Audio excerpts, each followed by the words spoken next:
Yo, what's going on out there? It's Larry coming to you again with another Blazing Sports Report. Today is going to be a very informative episode.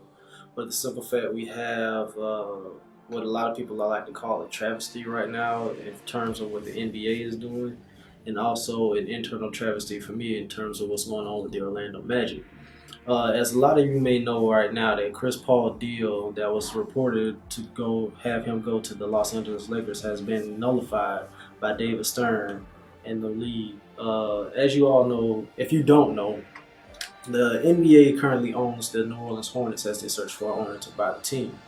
Uh, because the NBA owns the team, they basically have a say in what goes on with the players of the team. Once this deal was reported, it was going to be Chris Paul going to the Lakers, Pau Gasol to the Rockets, and then Lamar Odom, Kevin Martin, Luis Scola, Goran Dragic, and a first and second round pick was going to go to New Orleans. Once a lot of owners caught wind of this deal, they were like, "No, we can't have this. We don't want players dictating where they go."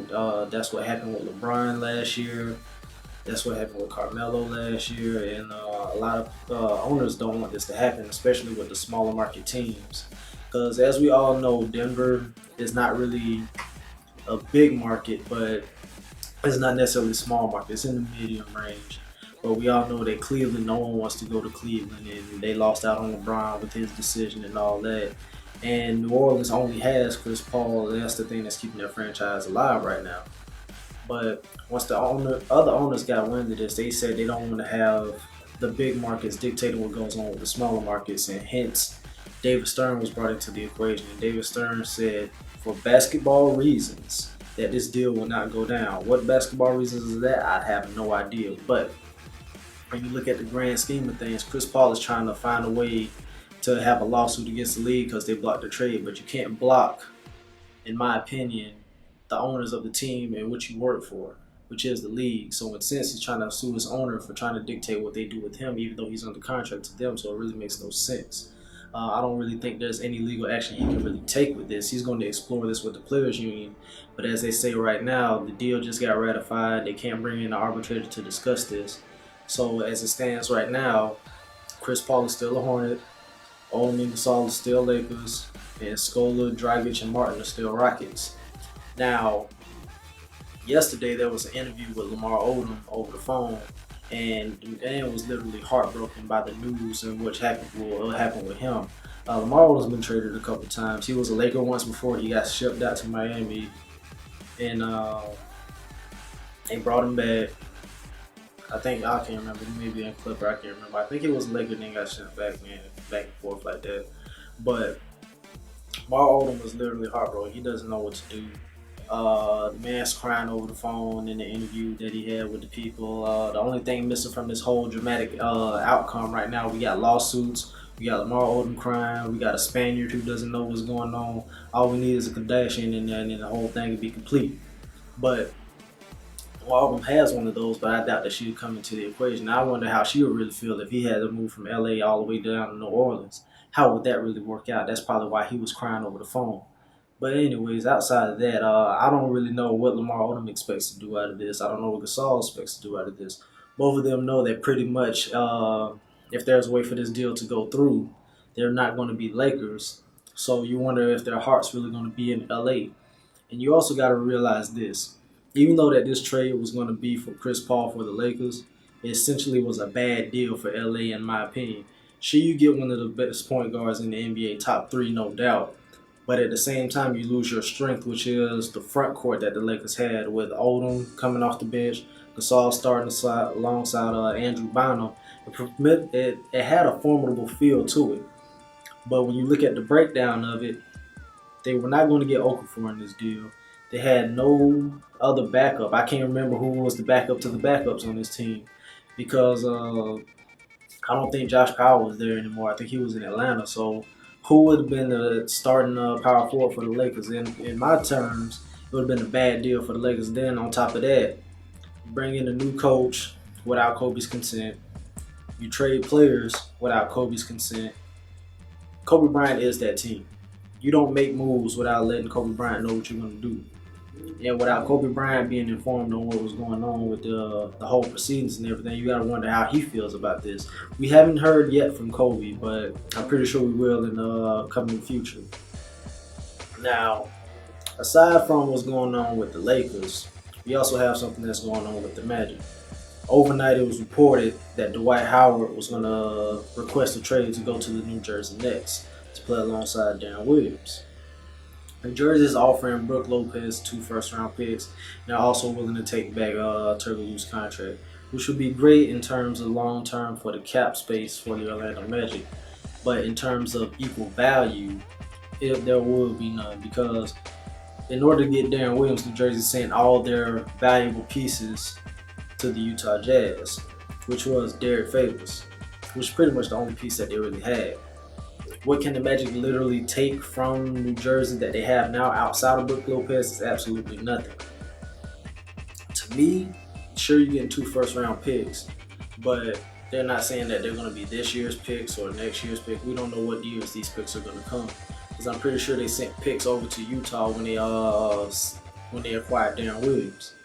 Now, for me personally, as a Magic fan, I don't see how this deal will really help us out in any way, shape, or form. Sure, we get a big man for a big man, but we all know that Brook Lopez is nowhere near the beast that Dwight Howard is. He has a better offensive skill set. He can spread the floor a little more. He has a more consistent jump shot, but you can't take away from what Dwight Howard absolutely brings. Last year was also a down year for Brook Lopez, if a lot of people don't know this. His numbers were a little bit down. The year before, he was putting up All-Stars type numbers to be considered on the All-Star team. But this past year, he was hampered by what? I don't know. Maybe it was a changing up the team or what have you. But he does have a better offensive skill set than Dwight. But he's nowhere near the dominant force that Dwight Howard is. I mean, you look at what the Magic will be getting in terms of this deal outside of cap relief, there's really nothing else you can really factor in. In my opinion, personally, the Magic, hearing this news for the Magic, you don't have to send a person where they want to go. If you really want to get max value for this man, you send him wherever you can get max value for him. It's already been apparent that he doesn't want to be here. That's been made plain and clear. I mean, we haven't heard this from Dwight himself, but we heard this from sources. And we all know sources can come from friends, they can come from people that just hear stuff, people that just want to start rumors. There's a lot of things you can affiliate with sources, but when I look at this right here, no superstar, I don't care how great they are, should dictate where they go. And that's essentially what the owners did with the Chris Paul trade, because Chris Paul was literally dictating where he wanted to go. In my opinion, that trade would have worked out better for the New Orleans Hornets considering what they got back in return. But in terms of what's going on with this Magic deal, that's not enough in my opinion for one guy, perhaps the most dominant player in the NBA right now, to just come back with just what little that they're offering. In my opinion, you send a man where you can get the most value for him. If the Magic literally want to try to keep this fan base happy, and they're actually considering shipping Dwight out, you need to go ahead and find the best deal that's available for them. Not the best deal for Dwight, because Dwight doesn't really care about staying here in Orlando, so why should we care about fulfilling his needs? Same thing with the Hornets. The GM, to me, pulled off a great deal for the New Orleans Hornets, but we all know that Odom Smith is a little bit incompetent in his decision-making with the team. We've seen that at the year after the finals. They shipped out Courtney Lee. They shipped out basically a finals team to bring back a washed-up Vince Carter. They brought in Ryan Anderson, who we really didn't need considering we still have Rashard Lewis on the team. But then last year we shipped out what we brought in to bring in more pieces that we don't need in Jason Richardson and the Gilbert Arenas. To me, all this, and I guess you could call it lack of responsibility on the Magic's part. It doesn't serve the best interests of the fans, especially people like me, because I live in Orlando, if you don't know this already. So I've been through it all. I went through the year when Shaq left and when T-Mac said he didn't have heart to play in Orlando no more because of all the losing and all that stuff. But to me, the main thing that people need to realize is this is all a business. Everything sports related is a business. That's why Albert Pujols went to Los Angeles Angels. They offered the man $40 million more than what his home team was offering. I'm sorry, if somebody offered me $254 million to swing a bat, you best believe I'm going to take that over $220 million to swing a bat. But it's all a business. I mean, me personally, I'm not going to hate Dwight if he leaves. I already assume that he's going to leave. I don't see him staying here. It's not my business on whether or not he stays. But at the same time, if you're going to send this man out, you send him to where you can get the most for him. And New Jersey, sure, they're offering another big man in return, but I don't think that's the most value you can get for him. New Orleans, I think they got the best that they could get for Chris Paul. Considering what they brought in, the only thing they would probably need was a legitimate starting point guard. Because they brought in the pieces, because you consider David West is a free agent in New Orleans. They didn't have a legitimate scorer because they let Marcus Thornton go to Sacramento. You bring in Kevin Martin, you bring in a facilitator Lamar Odom, you bring in some replacements in Luis Scola to help facilitate things. You got a pretty decent core right there. They still had Okafor down in the middle. I don't think they were missing a point guard. I could see that team being similar to what the Denver Nuggets had. Maybe not as high octane as that offense was, but at the same time, they'll still have a relatively balanced team around them. I don't know why the league would want to avoid such a deal, because in my opinion, it made the Lakers weaker. And on the Lakers' part, I don't know why you send out Pau Gasol over Andrew Bynum. I mean, we're talking about a big man with bad knees who has a bad attitude. I mean, who can forget what he did to J.J. Barea in the finals? I mean, that was just playing out ridiculous.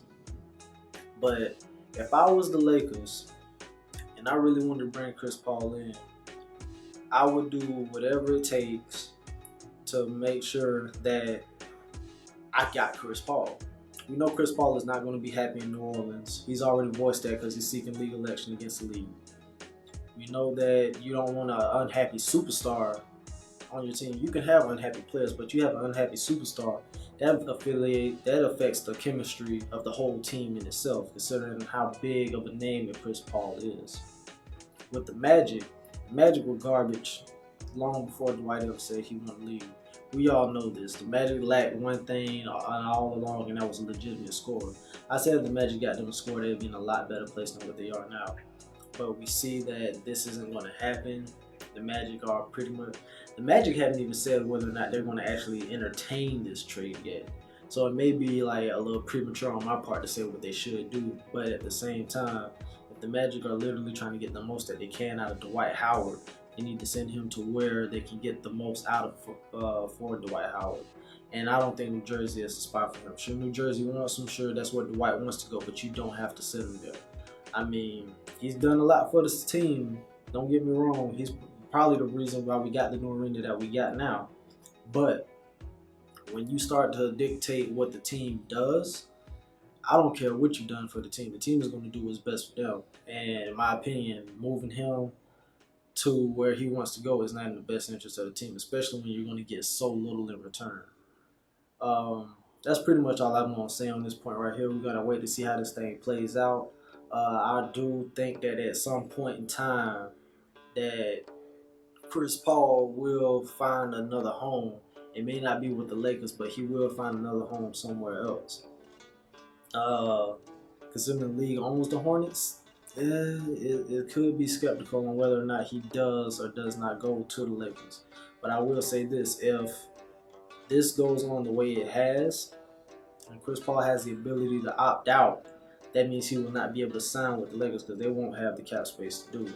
So where will Chris Paul ultimately end up if they do try to keep this man on the team indefinitely, which is what has been reported that the owners who are pushing for the Hornets to do is to keep Chris Paul on the Hornets until his time is up on his contract, which kind of defeats the purpose of the man wanting to make a living for himself on what he wants to do. I mean, it's kind of dictating the man's career, but he is under contract. You sign a contract with a team, and you're loyal to the team. The team does what they want to do with you until otherwise said. So I don't know how this thing is going to play out. Y'all let me know what y'all think. Hit me up, twitter.com/Blaze1878. This has been the Blaze Sports Report. I'll holler at y'all.